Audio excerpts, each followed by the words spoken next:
Bom dia, senhoras e senhores. Quero iniciar cumprimentando a nossa presidente, Astrid, agradecer pelo convite.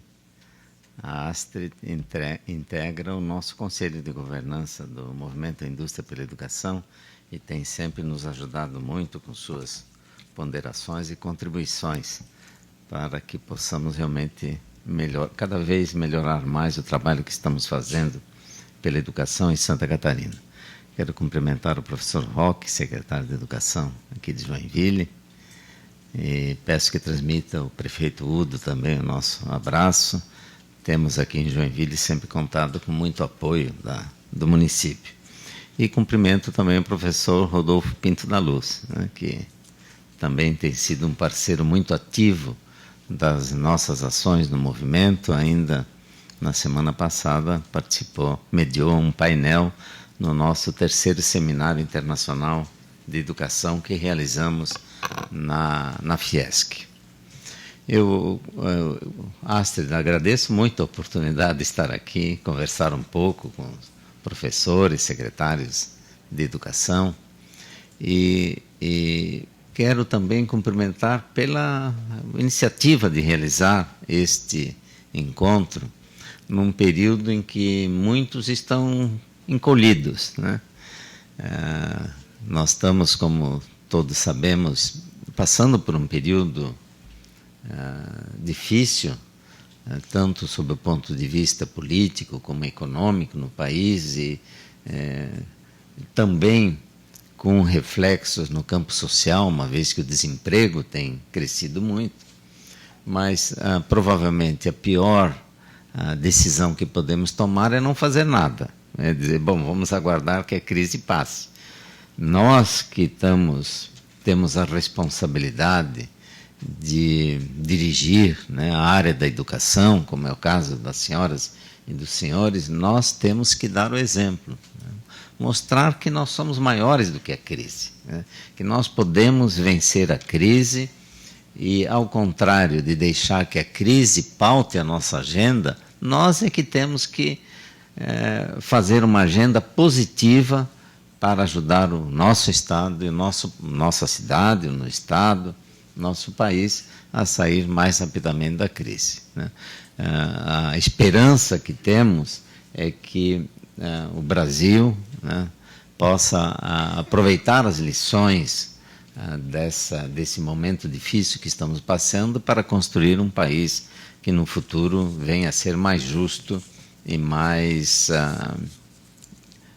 socialmente mais equitativo, mais desenvolvido, que os frutos do desenvolvimento, de fato, eles cheguem às famílias, né, alcancem as famílias do nosso Estado e do nosso país. Eu vou pedir a Nilda que me ajude um pouquinho, e eu vou dividir a minha apresentação em dois blocos, né? Mais rapidamente vou falar um pouco sobre, apresentando a nossa instituição, depois alguns dados sobre a educação no país e no bloco final conversar um pouco sobre o que nós temos feito e por que temos feito esse trabalho em relação à educação. Nós somos uma instituição da indústria que integramos o chamado Sistema S, né? Então, o primeiro ponto a esclarecer, porque às vezes algumas pessoas têm dúvida. O Sistema S, é o caso da nossa federação, ele foi criado, ele é mantido e é dirigido pelo setor privado. Nós não recebemos um centavo do governo. A única participação é que o recolhimento é feito através da folha de pagamento de cada indústria e ele passa, portanto, pelo recolhimento feito também ao INSS, que depois nos transfere o recurso e recebe pagamento por esse serviço que o INSS nos presta. O nosso sistema nós temos uma Confederação Nacional da Indústria, existem outras confederações no país, Confederação Nacional do Comércio, da Agricultura, né, dos Transportes. O nosso é a Confederação Nacional da Indústria. A mesma estrutura que temos no nível nacional, que é a Confederação Nacional da Indústria, dirige o SESI, o SENAI e o IEL nacionais. Nós temos também na estrutura das federações estaduais. Cada estado, portanto, tem a sua federação, que se reporta, tem autonomia, independência, mas existe essa ligação com a Confederação Nacional.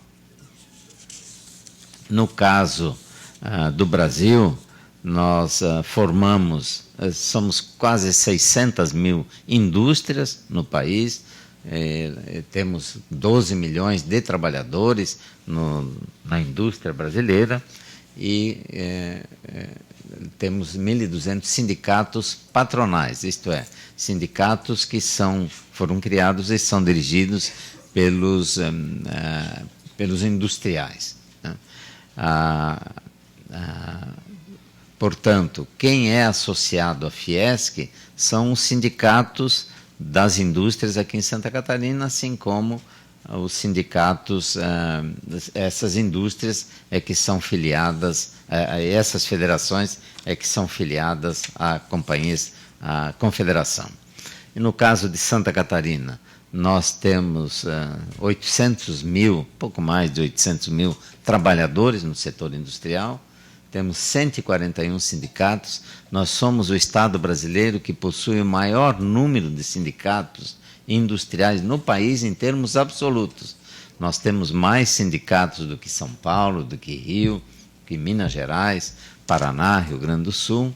Esta é uma característica de Santa Catarina e temos sindicatos em todo o estado de Santa Catarina, desde São Miguel do Oeste, Dionísio Cerqueira, no extremo oeste de Santa Catarina, até o extremo sul, Sombrio, Araranguá, no norte do estado, enfim. Nós temos sindicatos espalhados por todo o estado, assim como a indústria catarinense também está espalhada por todo o estado de Santa Catarina. Nós temos 50 mil indústrias, um pouco mais, mas em números redondos, 50 mil indústrias em Santa Catarina e respondemos por 35% da formação do produto interno bruto do estado. Nós somos o quarto país, o quarto estado em número de indústrias e o quinto estado em número de empregados. Portanto, Santa Catarina é um estado pequeno, né, quando se compara com outros estados, mas nós temos uma estrutura industrial muito forte que nos dá a quarta colocação em número de estabelecimentos industriais e a quinta em número de empregados. Apenas para situá-los também, o segmento que mais emprega em Santa Catarina é têxtil e vestuário, seguido de alimentos e do setor metal mecânico, que Joinville aqui tem uma participação muito expressiva. Ok? Bom, quais são as tendências de forte impacto na indústria? Queria chamar a atenção para esse primeiro slide, que mostra a transição demográfica que nós estamos passando no país. Nós estamos saindo de um forte contingente de pessoas mais jovens na faixa de idade de 0 a 14 anos, a 25 anos. Nós temos um grande contingente de jovens, mas isso em 2040 vai haver uma mudança muito grande na nossa formação demográfica em Santa Catarina, como de resto em todo o país. A taxa de natalidade da mulher brasileira está caindo muito. Alguns anos atrás chegava a ser uma média de 6 filhos por família, passou para 4, 3. Hoje a média nacional é menos de 2 filhos, né, por mulher, 1,2 aproximadamente. Então o que está acontecendo? nós vamos perder nos próximos anos o chamado bônus demográfico, né? Que é um contingente de jovens que chegava cada vez com um vigor ao mercado de trabalho. Isso tende a acontecer no Brasil, o que está acontecendo em outros países em que a população está envelhecendo, né? E tende a ficar mais tempo trabalhando, né? Até poucos anos, as pessoas se aposentavam muito cedo no país. Com a redução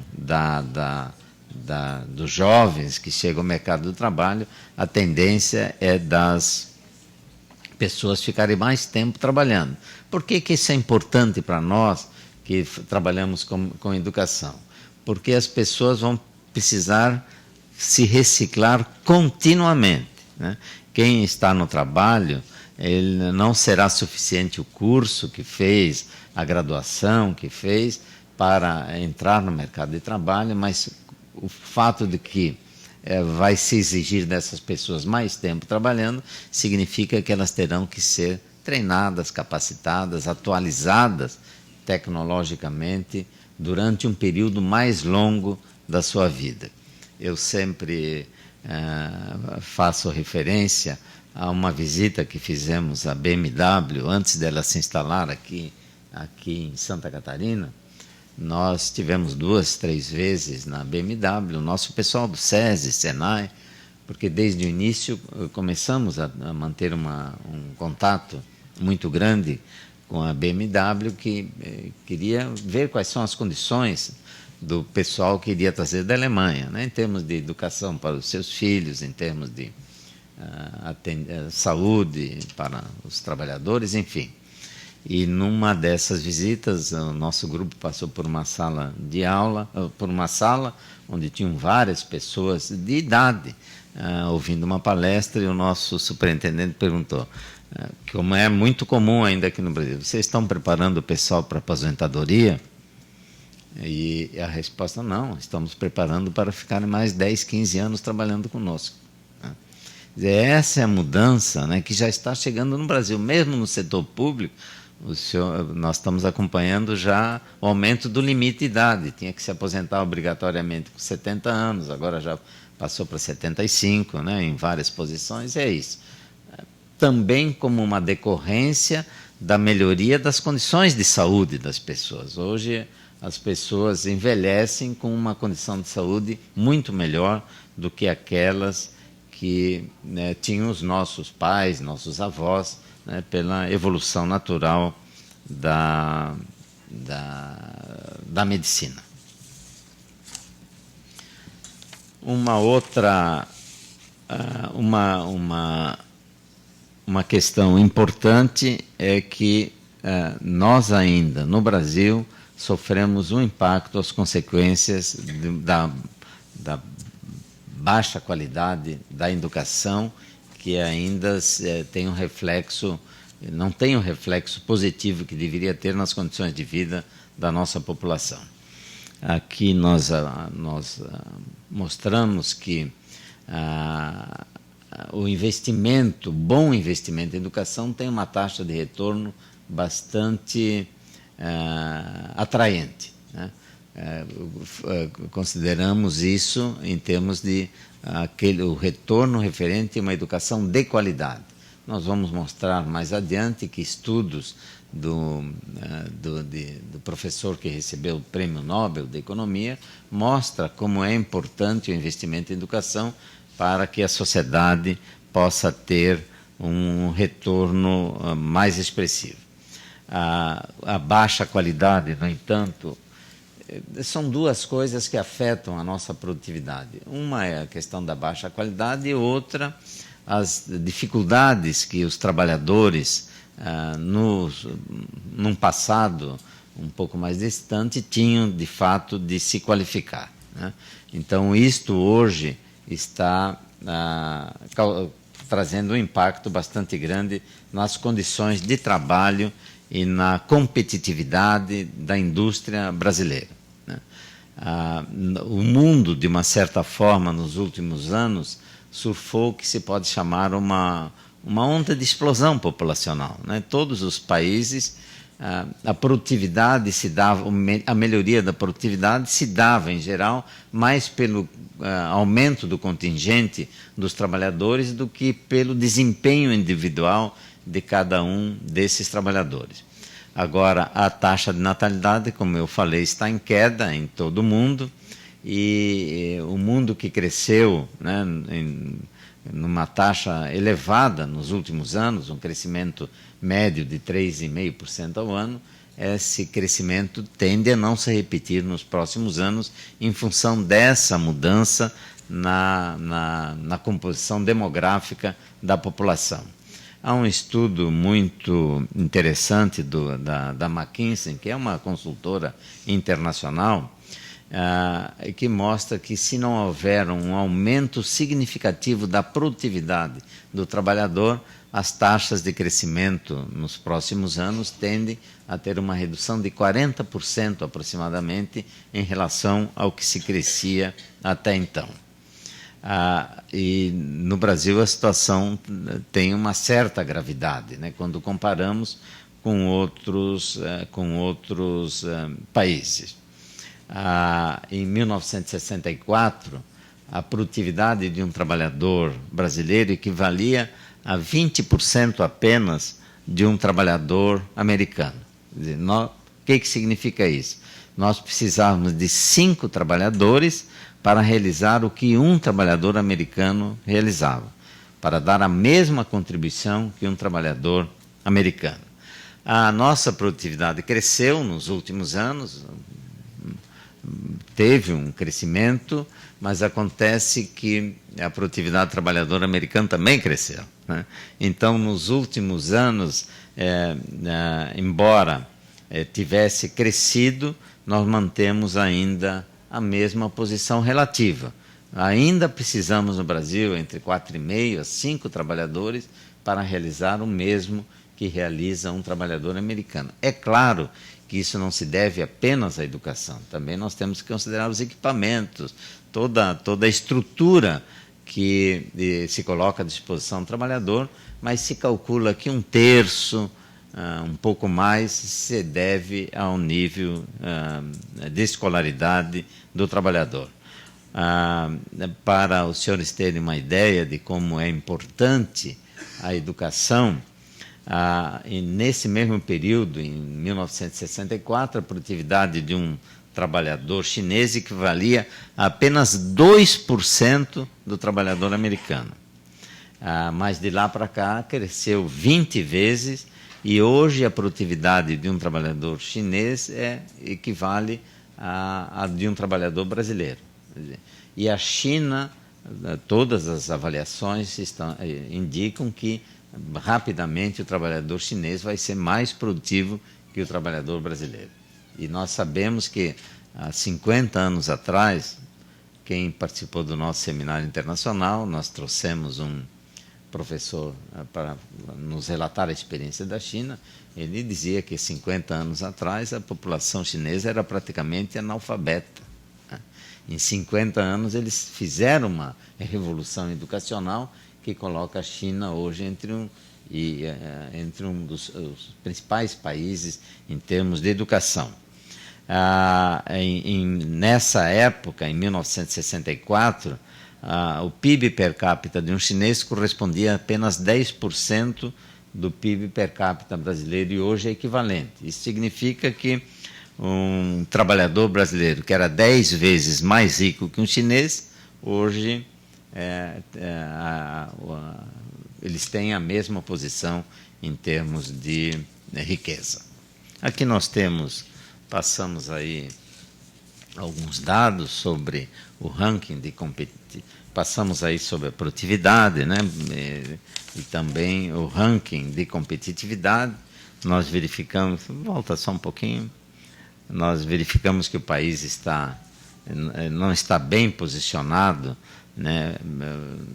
Estamos numa posição muito nesse relatório global de competição do Fórum Econômico Mundial, nós estamos numa posição muito deprimente para o país, né? Nós caímos, aliás, temos caído, nós já estivemos na 56ª posição, hoje estamos em 70, a nossa posição é 75 entre 140 e poucos países. Quer dizer, nós estamos muito mal em termos de competitividade, justamente porque, entre outras razões, nosso trabalhador não tem a produtividade que os trabalhadores dos outros países têm. Vamos ver agora qual é a relação entre a educação e o crescimento econômico. A educação, como sabemos, gera um dividendo, um resultado duplo, né? Ela tem uma influência forte sobre o crescimento econômico. Os países que mais investem em educação e que mais cuidam de uma educação de qualidade, na verdade, são os países que apresentam um maior ritmo e consistência no seu crescimento econômico. E são os países também que a mobilidade social é maior e resultando numa redução da desigualdade.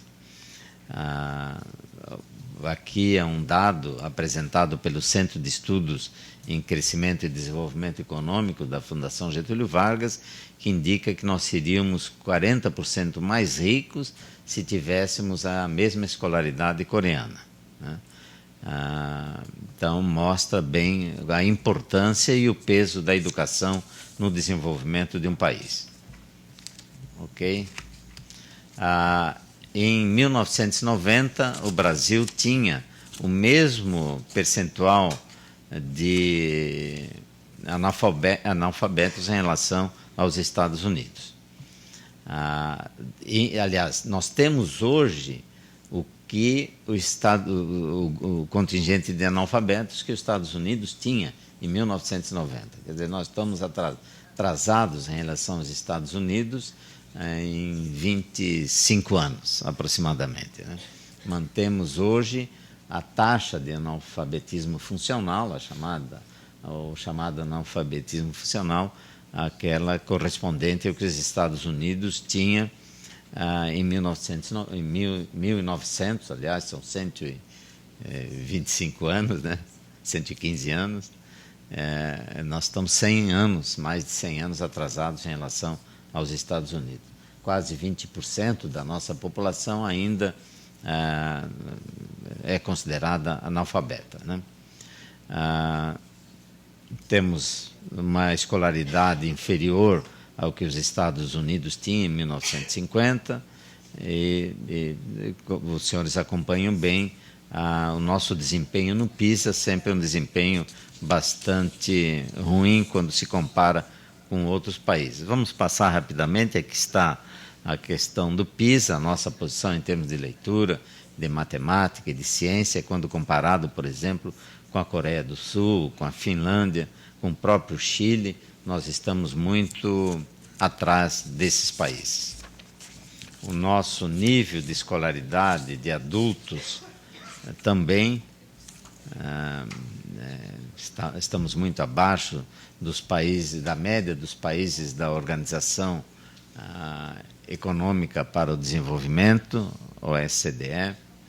Estamos atrás da Finlândia. A Finlândia esteve nos três seminários internacionais que fizemos, a Finlândia tem participado conosco, e neste último seminário fizemos um programa de capacitação de cerca de 30 professores do SESI e do SENAI, com professores da Finlândia, onde eles repassaram, né, as metodologias que aplicam em seu país.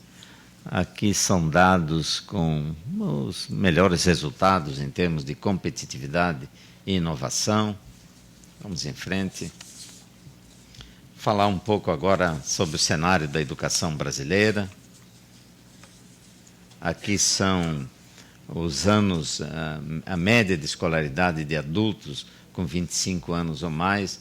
O Brasil está também numa posição muito A China já nos passou em relação ao ano médio, média dos anos de escolaridade. No Brasil é 7,2, na China 7,5, mas quando nós comparamos com a Alemanha são 12 anos, Estados Unidos 13 anos, enfim, nós temos ainda um longo caminho a percorrer. Aqui, novamente, os resultados do PISA, isso é conhecido, podemos passar em frente, Nilda. Esta tela aí é interessante porque mostra o desempenho dos nossos alunos em português e matemática. No 9º ano do ensino fundamental, no Brasil, apenas 23% dos alunos saem com conhecimento que aprenderam adequado em relação à leitura e interpretação de texto e aprender o adequado em relação à resolução de problemas em termos de matemática. 23% em português, 11% em matemática. É um percentual extremamente baixo. Queria lembrar que alguns desses alunos, né, e temos aí também a indicação do ensino médio. Santa Catarina, como os senhores podem ver, tem uma posição bem melhor do que a posição brasileira. No ensino médio, os alunos que saem com condições de interpretar textos, 27% no Brasil, 32% em Santa Catarina, e matemática 9,3% no Brasil e 12,4% em Santa Catarina. Nós estamos melhor, mas nós também não podemos nos orgulhar quando nos comparamos com outros países. Nós estamos bem quando nos comparamos com a média brasileira, mas quando nos comparamos com outros países, nós temos ainda um longo caminho a percorrer.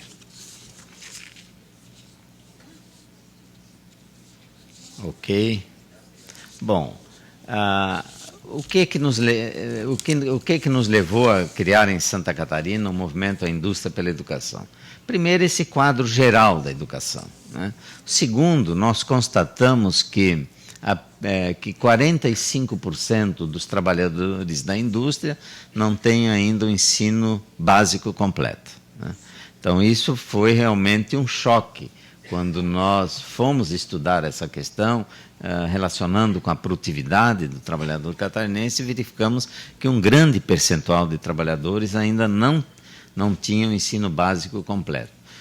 Num mundo do trabalho cada vez mais competitivo, em que se usa novas tecnologias, que o trabalhador tem que ser mais criativo, inovador, é fundamental que se tenha trabalhadores qualificados e preparados para este novo ambiente de trabalho. A nossa Constituição, ela indica que a educação é um direito de todos e um dever do Estado e da família. Então, nós encaramos isso também como um dever da Federação das Indústrias, né? Assegurar a todos o direito à educação, né? E fazemos isso, e pensando nisso, na necessidade de melhorar o nível de escolaridade do nosso trabalhador, nós criamos o movimento A Indústria pela Educação, né? Eu vou falar um pouco sobre isso, o que é um movimento. Ele visa, como eu disse, melhorar a qualidade, o nível de escolaridade do nosso trabalhador.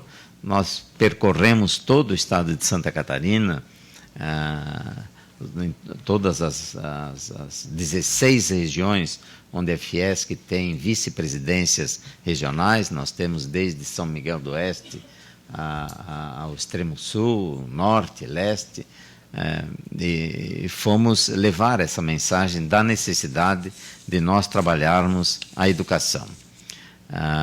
Uma educação para o mundo do trabalho, e nossa meta é que até 2024 todos os trabalhadores da indústria tenham a escolaridade básica completa. Nós temos, portanto, que zerar esses déficits correspondentes a 45% dos nossos trabalhadores que não têm ainda a escolaridade básica completa. Criado o movimento, nós implantamos um conselho de governança que tem a atribuição de pensar o movimento de forma estadual, e ele é composto por várias entidades: o secretário da Educação, o Conselho Estadual de Educação, a Undime, o Instituto Ayrton Senna de São Paulo, o Movimento Todos pela Educação, o Instituto Federal de Educação de Santa Catarina, Fundação Maurício Sirotsky Sobrinho, o Grupo RBS, que também trabalha bem essa questão da educação. Nós pedimos aos trabalhadores que reunidos escolhessem também um trabalhador para sentar conosco. Enfim, nós temos aí as nossas próprias casas. É o caso do SESI, está aqui o nosso superintendente do SESI, o Fabrício, que nos acompanha também nesta viagem aqui a Joinville. Nós temos outros compromissos, SESI, SENAI, IEL, que é o Instituto Evaldo Lodge, enfim. Nós temos o Conselho Estadual de Educação, enfim, temos uma representatividade grande e temos 3 empresas, indústrias que representam o setor industrial. É o caso da Whirlpool, aqui de Joinville, a Whirlpool em Embraco, que tem assento no nosso conselho, a Tupper de São Bento do Sul e a Zen da cidade de Brusque, que são industriais que sentam conosco e definem conosco a estratégia de atuação do movimento, além do que temos o Senai Nacional também tem assento no nosso Conselho de Governança. A partir de 1 ano e meio, 2 anos depois, Carrador é o diretor do nosso movimento, as câmaras nós criamos, foi este ano, né? Nós iniciamos o movimento em 2013, no final de 2012. Neste ano nós instalamos em cada uma das nossas vice-presidências as câmaras regionais de educação, que são presididas pelo vice-presidente e que também tem um conselho de governança que inclui os secretários municipais, professores. Não sei se tem algum secretário. Sim, o Rodolfo, o Roque participa aqui. A senhora é de onde? Itajaí. Esteve lá conosco. Isso. Da onde? Lages. Muito bem. Olha, Chapecó, Mafra, Freiburgo. Olha, são Caçador, já sabe, são colegas nossos, portanto, que sentam. Itajaí foi a última Câmara que criamos, foi agora, de outubro, né? Início de outubro. E instalamos, portanto, as 16 câmaras regionais, que têm, em média, aí, cerca de 20 integrantes, entre 15 e 20 integrantes, que têm, portanto, o objetivo de nos auxiliar no trabalho em cada uma dessas regiões. Nós temos hoje, entre integrantes do Conselho de Governança Estadual e Regional, quase 350 pessoas trabalhando diretamente com as questões da educação em suas regiões. Ok, essa é a composição das câmaras. Bom, como é que nós temos trabalhado o movimento? Nós fizemos uma grande campanha de mobilização, eu vou fazer referência a isso em seguida, mas nós sempre procuramos escolher um tema para dar a grande motivação do ano, né? Nós iniciamos com a questão da família na escola, tentando mobilizar e mostrar a importância da família atuar na escola. E foi um trabalho, nós envolvemos mais de 225 mil pessoas o ano passado nesse trabalho, sobretudo porque o SESI tem uma grande... nós estamos em mais da metade dos municípios de Santa Catarina, com o SESI e o SENAI. O SESI diariamente ministra ginástica para 100 mil trabalhadores, 90 mil refeições dia. Nós procuramos, portanto, trabalhar esse pessoal e tivemos uma grande reação, uma reação bastante positiva. Há um estudo da OCDE, junto com o Instituto Ayrton Senna, em escolas públicas do Rio de Janeiro, 25 mil alunos de escolas públicas do Rio de Janeiro foram pesquisados e se verificou que as famílias que acompanham a vida escolar dos seus filhos, isto é, os seus filhos têm um rendimento equivalente a 4 meses superior ao seu colega de classe cujas famílias não têm nenhum acompanhamento, né? Então, e são condições simples, né? Como é que foi o dia do filho na escola? Nós verificamos nessa campanha que muitos pais não sabiam, no final do ano, o nome do professor do seu filho. Nunca tinham ido à escola do seu filho, né? Então, qual é o interesse do filho, né? Qual é a motivação que o filho tem realmente para estudar se os pais, né, não lhe dedicam nenhuma atenção? Eu estava, Astrid, esses dias fazendo uma pesquisa sobre educação, e olha que coisa interessante eu encontrei do Albert Einstein, um discurso que ele fez em 1936, e ele diz o seguinte, que,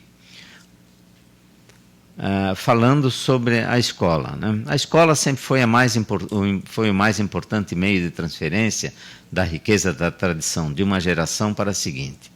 Hoje aplica-se ainda mais do que antigamente, porque através do desenvolvimento moderno da vida econômica, o papel da família como entidade portadora da tradição e da educação tem enfraquecido. Em 1936, Einstein dizia isso, que a forma como as coisas vão se transformando. Imagine hoje, quando as mulheres, a grande parte das mulheres já trabalha também, né? Então, se não houver um esforço para que a família possa dar uma atenção, na realidade, os nossos filhos, os nossos alunos terão mais dificuldade de ter um bom acompanhamento. Bom, este ano, volta rapidamente, eu vou só fechar aqui, Nildo. No ano passado, portanto, foi a família. Este ano nós estamos trabalhando os jovens. Há uma pesquisa do Fundo para a População das Nações Unidas, que entrevistou 600 mil jovens em todo o mundo. Isso representa mais ou menos 1/3 dos jovens até 18 anos. Que é 1,8 bilhão, né, aproximadamente. E os jovens indicaram que perguntados indicaram que a principal prioridade deve ser uma educação de qualidade, né? Então, em função disso, nós escolhemos a campanha para a motivação dos jovens. O que fizemos? Bom, o outro já fala, isso aqui já passou, mas acho que vale a pena. Aí, ó. Nós, então, em cada uma das nossas 16 regiões, nós escolhemos, as lideranças locais escolheram 2 jovens, que são os chamados jovens embaixadores. Esses jovens embaixadores nós trouxemos a Florianópolis, eles passaram final de semana conosco, nas nossas dependências, trabalhando a questão da educação. Voltaram novamente, isso foi, acho que em abril, depois voltaram em maio, e vão voltar agora dia 20 de novembro. Vão novamente passar um final de semana conosco. Esses jovens estão nos ajudando a entender um pouco melhor a educação. Qual é a cabeça do jovem em relação à educação? Há duas classes que são pouco ouvidas em relação à educação. Uma são os professores. As pesquisas indicam que os professores são pouco ouvidos e que as suas contribuições, sugestões, não chegam ao nível decisório. E a outra classe é a classe dos jovens, que também são pouco ouvidos, né? O jovem hoje é um jovem inquieto, quer um outro tipo de educação, né? Um estudo recente do Banco Mundial indica que o jovem tem condições de prestar atenção durante 15 minutos. Depois ele está voando. A cabeça não está mais na sala de aula, a não ser que o professor apresente assuntos relevantes para o jovem. E isso vai significar uma grande revolução nos métodos de educação. Por que o jovem, desde pequenininho, o meu neto de 6, 7 anos, vocês têm filhos pequenos, eles estão tão ligados nos iPads, nos jogos eletrônicos. Eles conseguem fazer isso, porque isso são mais objetivos, enfim. Se o jovem tem dificuldades em ficar 15 minutos prestando atenção na sala de aula, ele não vai prestar atenção depois que deixar, ele não vai estudar, ele não está motivado para isso. Então, nós temos que realmente fazer esta... Aqui tem uma foto dos jovens, vamos em frente. Bom, podemos ir em frente em toda Santa Catarina. São algumas parcerias que nós temos. No ano que vem, nós vamos estudar a questão, nossa campanha será sobre a gestão. Tivemos agora a apresentação da representante da Fundação Lehman, que trabalha com esse assunto. O Carrador e a Astrid já têm conversado também sobre isso. Nós queremos, o senhor sabe que uma gestão, uma boa gestão que dê as condições de infraestrutura para que o professor possa se desincumbir bem, também é muito importante. E no último ano nós vamos trabalhar, em 2017, a questão dos professores. Eu queria, já estou chegando ao final, fazer referência a um estudo do professor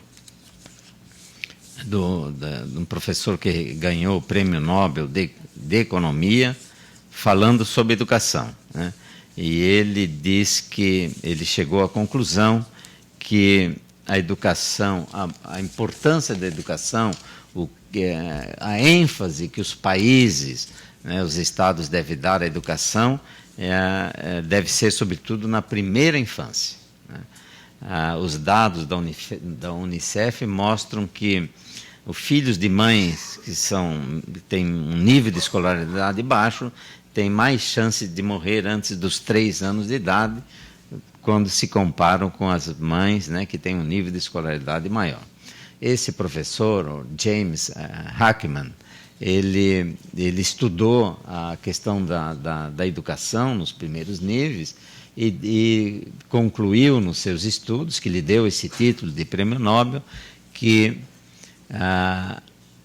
tentar transmitir educação para as pessoas adultas, a educação que elas deveriam ter recebido na sua infância, custa 60% mais caro do que a educação na idade apropriada. E nem sempre com resultado. Quer dizer, se gasta mais, 60% mais, e não se tem garantia de que a pessoa vai aprender. Isso eu tenho um neto que está na escola internacional, aprendendo inglês, porque eles têm a cabeça livre ainda de qualquer preconceito, não tem vergonha de falar, então é muito mais fácil aprender nessa idade. E ele ele também conclui que as pessoas que aprendem na primeira infância têm condições de ter um nível de escolaridade maior durante a sua vida e elas têm condições a 10%, a 10 centavos de dólar por ano em cada um dos anos de sua vida, o que ele prova então economicamente que é um excelente retorno. Uma outra questão que nós temos que ter muita clareza é que boa parte das profissões das profissões que vão surgir nos próximos 10 anos não existem ainda hoje. Então, como é que nós vamos ensinar os nossos alunos para profissões que ainda nem sabemos quais são? Isso é um grande desafio que nós temos, no sentido de dar uma educação que possibilite ao nosso jovem a se preparar para um mundo do trabalho completamente novo do que temos hoje. Nós temos, nesse nosso movimento, Nós tivemos adesão de mais de 2.000 indústrias. Isso representa, em termos de trabalhadores, 350, talvez. Aqui está 345 mil trabalhadores, mais de 30%, 35% do total de trabalhadores da indústria catarinense. As pesquisas que temos feito com as indústrias que aderiram mostram que os resultados começam a aparecer. As empresas, essas indústrias estão ampliando as suas ações na educação e com resultados já que podem ser medidos em melhoria na habilidade, na competência, melhorando, portanto, a sua competitividade. Então, este é o trabalho que estamos fazendo. Nós temos a convicção de que todos nós temos uma responsabilidade, a nossa geração tem uma responsabilidade com a geração futura. Nós não podemos roubar a esperança do nosso jovem de se preparar e ser um jovem competente, preparado para contribuir com a sociedade, ser um trabalhador que realmente ajude a sua empresa a crescer, uma empresa que cresce, é uma empresa que cria mais empregos, gera mais oportunidades de carreira profissional, de melhores salários. E é um ponto que nós também sempre enfatizamos muito. Nós não queremos apenas preparar um bom profissional, nós queremos preparar um bom cidadão. Por isso, nós temos dito aos industriais de Santa Catarina, nos entreguem o seu trabalhador para que possamos formá-lo, e nós vamos devolver um bom profissional e um bom cidadão. Cidadão, porque nos nossos cursos passa por disciplinas de responsabilidade social, de ética, né? Queremos que seja voluntário na sua cidade, onde mora, nas instituições e entidades que existem lá. Eu queria, Aster, agradecer muito e vou terminar também com uma frase do Albert Einstein, nesse mesmo discurso de 1936, a que eu fiz referência. Segundo Einstein, a educação é o que fica depois que nós esquecemos tudo o que aprendemos na escola. É isso mesmo, né? Nós não estamos falando apenas em escolaridade, nós estamos falando em educação. Educação realmente é o que fica para a vida toda das pessoas que têm a oportunidade de receber uma educação de qualidade. Muito obrigado.